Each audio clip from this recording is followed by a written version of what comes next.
नमस्कार मित्रों, मैं reiki grand master Manish Sharma और आज हम बात करेंगे छोटे से 2 रुपए के खर्चे में कैसे हम एक बड़ा यज्ञ कर सकते हैं, एक पुण्य कर सकते हैं, कैसे हम अपने अतिरिक्त पितरों को शांत कर सकते हैं या बुरी योनियों में फंसे पितरों को शांति पहुंचा सकते हैं, उनको तृप्त कर सकते हैं, उनको हम कैसे उनके लिए कुछ पुण्य करके भेंट कर सकते हैं। जिनके पास तो पैसा होता है, धन दौलत, वो तो और भी कई तरह के अपने पितरों के लिए अच्छे कर्म कर सकते हैं, दान यज्ञ कुछ भी कर सकते हैं। लेकिन जो गरीब लोग हैं वो किस प्रकार से छोटे से उसमें ही बड़ा एक यज्ञ नुमा काम कर सकते हैं, बहुत छोटे छोटे से खर्चे में, वो बताऊंगा। क्योंकि ये इसलिए जरूरी होता है क्योंकि जब हम हीलिंग करते हैं हमने देखा है बहुत बड़ी मात्रा में लोगों को पितरों की समस्या होती है। किसी को पितृ दोष है, किसी के पितृ बहुत अतिरिक्त अवस्था में है, किसी के पितृ नीच योनियों में है, कुत्ता, भूत, प्रेत, चलो कुत्ता तो एक स्थूल योनि हो गई, एक भूत प्रेत टाइप की ऐसी बहुत सारी योनि होती हैं, उन योनियों में होते हैं और वो ऐसी योनियों में बहुत अतृप्त होते हैं, दुखी होते हैं। उनके लिए जब उनके आगे जो वंश वाले हैं वो कुछ दान पुण्य करते हैं, उनको तृप्ति प्राप्त होती है। क्योंकि जो हम दान करते हैं वो तो यहां से एक व्यक्ति से दूसरे तक ट्रांसफर होता है, लेकिन जिस भावना से आप करते हैं कि ये मैं अपने पितरों के लिए कर रहा हूं, उससे एक ऊर्जा उत्पन्न होती है। जो पदार्थ आप दान करते हैं उसका एक सूक्ष्म तत्व तत्काल ट्रांसफर हो जाता है आपके पितरों के लिए। ये आप अपने लिए भी कर सकते हैं, अपने पितरों के लिए भी कर सकते हैं। खासकर श्राद्ध के दिनों में तो बहुत जरूरी है, बहुत अच्छा है। चाहे श्राद्ध के 4 दिन रह गए हैं, चाहे 6 दिन, चाहे 1 दिन, लेकिन आप इसे करें, बहुत आसान सा काम है। हमने जब देखा पितरों में लगभग किसी को पितृ दोष है, किसी के पितृ बंधन में है, किसी ने कोई कर्म करा दिया, कोई किसी बाबा के पास गया, चेले के पास गया अपनी समस्या को पूछने, तो उसके पितृ व्यक्ति के बाधा दे रहे थे। उसने जब देखा अपने दृष्टि से कि उसके पितृ बाधा दे रहे हैं, तो उसने आपके पितरों को बांध दिया। आपका काम तो थोड़ा अच्छा हो गया लेकिन पितृ बंधन में आ गया। ऐसी बहुत सारी सूक्ष्म, बहुत सारे ऐसे मामले हैं जो एकदम से समझ में नहीं आते, लेकिन आप कर क्या सकते हैं जिससे आपको अपने पितरों का आशीर्वाद, उनकी खुशी, उनकी कृपा प्राप्त हो जाए।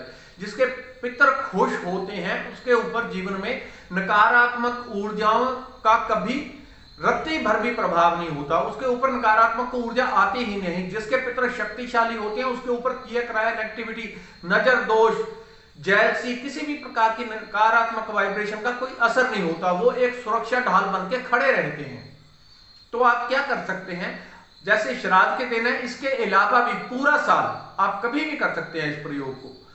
2 चुटकी आटा लें, 2 रुपए का, 4 रुपए का आटा हुआ, उसको कच्चा नहीं डालना, आपने थोड़ा भून लेना, थोड़ा घी और चीनी डालेंगे तो बहुत अच्छा होगा।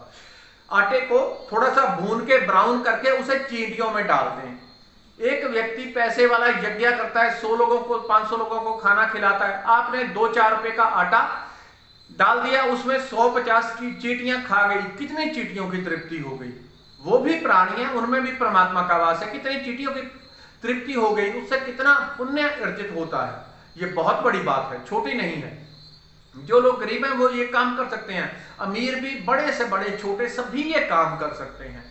आप मन में संकल्प करें कि मैं ये आटा अपने पितरों की शांति के लिए, उनके कल्याण के लिए चींटियों को डाल रहा हूं, ये एक काम हो गया। दूसरा, गाय को आप रोज पितरों के निमित्त रोटी दें, कम से कम श्राद्ध के दिनों में तो ऐसा जरूरी होता है। हिंदू धर्म में तो 12 महीने 30 दिन होता है, पहले रोटी गाय के लिए, वो पितरों के निमित्त ही होती है। एक तरह का वो यज्ञ होता है, घर उससे शुद्ध हो जाता है, घर का जो भोजन है बाकी का वो प्रसाद नुमा हो जाता है।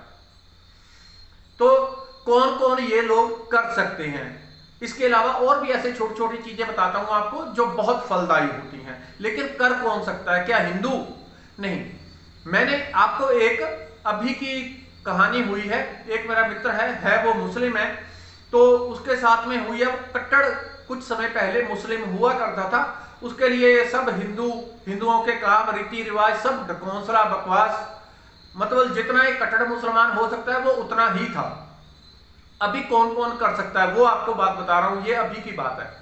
तो वो व्यक्ति अपने काम धंधे को लेकर परेशान था, किसी एक ऐसे व्यक्ति के पास चला गया कि मेरे काम धंधे में क्या रुकावट आ रही है। जो कि हिंदू एक तरह का साधक था, भजन करने वाला था, उसके पास चला गया कि मेरे काम धंधे में क्या रुकावट आ रही है। तो उसने बता दिया कि ये रुकावट आ रही है। उसके पास और भी बहुत सारे लोग आ रहे थे।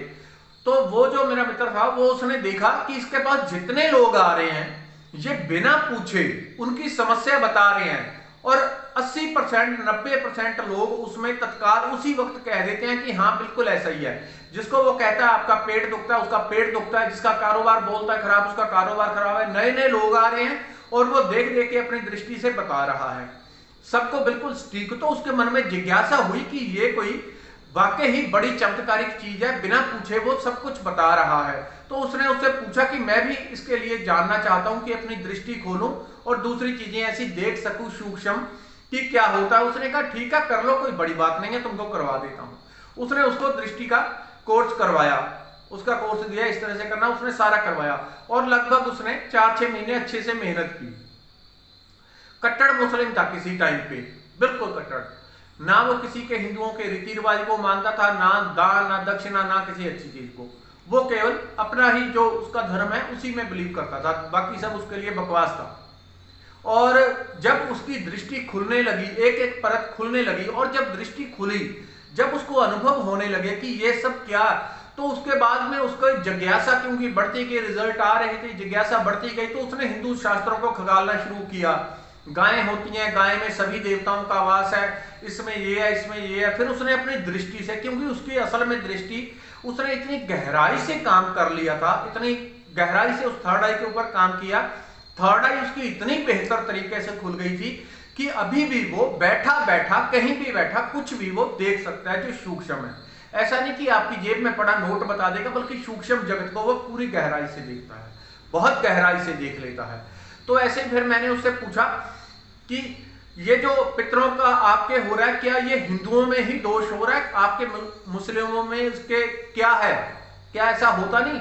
क्योंकि मेरे हिसाब से तो जितने भी मुस्लिम लोग हैं उनमें अधिकतर से अधिकतर वो प्रेत ही बनेंगे, प्रेत ही बनते हैं, सबसे अधिक मुस्लिम ही प्रेत होते हैं। तो मैंने कहा आप में आपने क्या देखा, आपने देख के बताओ जरा दिव्य दृष्टि से क्या देखा। तो उसने बताया कि पहले तो चलो मैं इन चीजों को नहीं मानता था, अब तो मैं साक्षात देख रहा हूं। उसने कहा कि पितरों के निमित्त, किसी ने पितरों के निमित्त किया, तो उसने देखा कि जैसे ही उसने यहाँ पे किसी पंडित जी को दान किया कपड़ा पितरों के निमित्त, दूसरी तरफ वो दृष्टि से देख रहा है, उसके पितर खड़े हैं, तत्काल उसका एक कपड़े का एक पोर्शन उसके पितरों के पास पहुंच गया। जैसा कपड़ा यहाँ पे दान किया वैसा ही सूक्ष्म कपड़ा उसके पास, पितरों के पास पहुंच गया।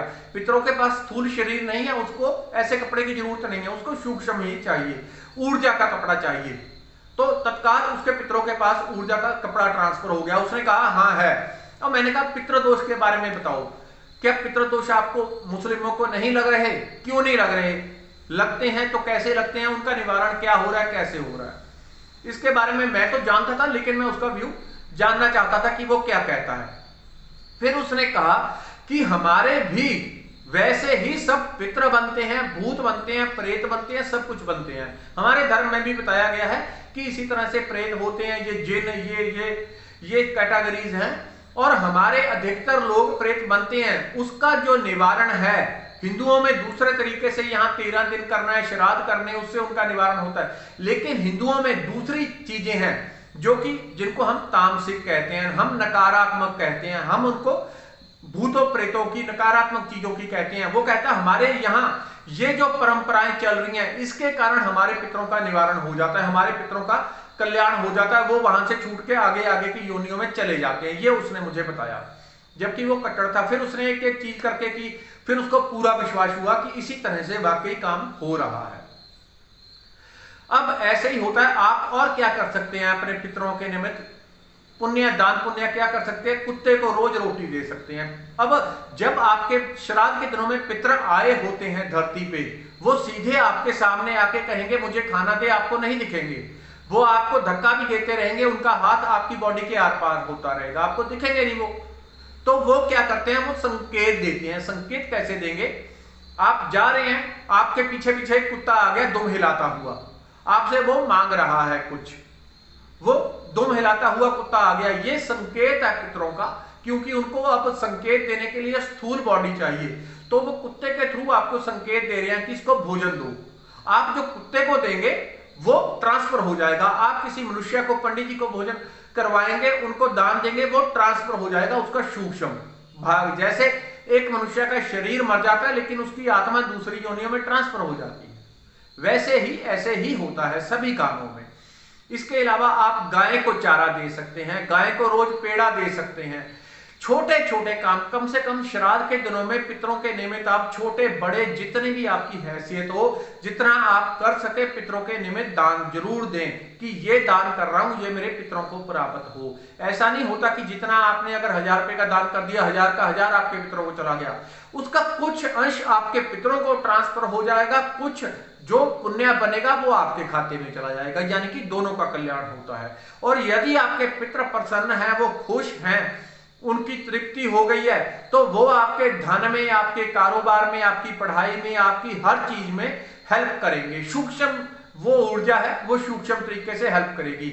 आपके अपने आप जोड़ बनते जाएंगे। पहले ग्राहक पे, दुकान पे ग्राहक नहीं आता था, फिर अपने आप ऐसा होने लगा कि आपने ये कर दिया, वो कर दिया, आपके दिमाग में आइडिया आए। उन्होंने आपके दिमाग में आइडिया डालने हैं, सामने आएंगे, आपको नहीं दिखेंगे, आपके दिमाग में डालेंगे। आपने उठ पटक की, आपकी दुकान पे ग्राहक शुरू हो गए। बच्चे पढ़ते नहीं थे, वो पढ़ने लग गए।